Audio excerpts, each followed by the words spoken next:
Alam mo ba na si Alpha ay inimbento ng isang masamang scientist na may pangalang Octavius? Test.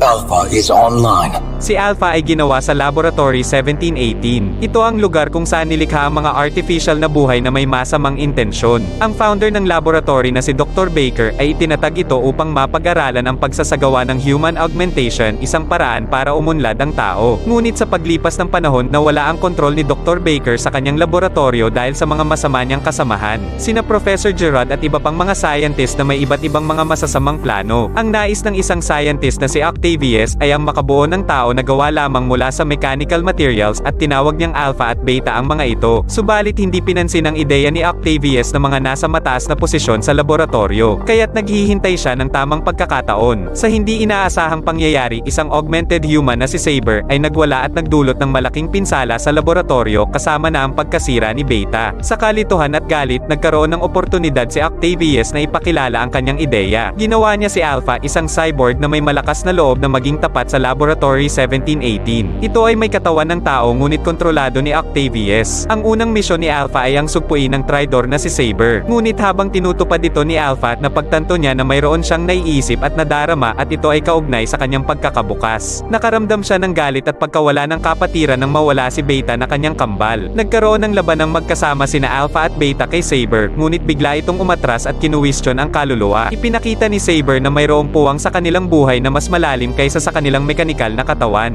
Mula noon, hindi sumuko si Alpha sa paghahanap ng kanyang kaluluwa habang pinatatag ang sarili. Sa bandang huli, natutunan niyang ang kaluluwa ay nauugma sa lakas at ito ang nagtutulak sa kanya na magpatuloy sa paghahanap nito. I am not human, but something more.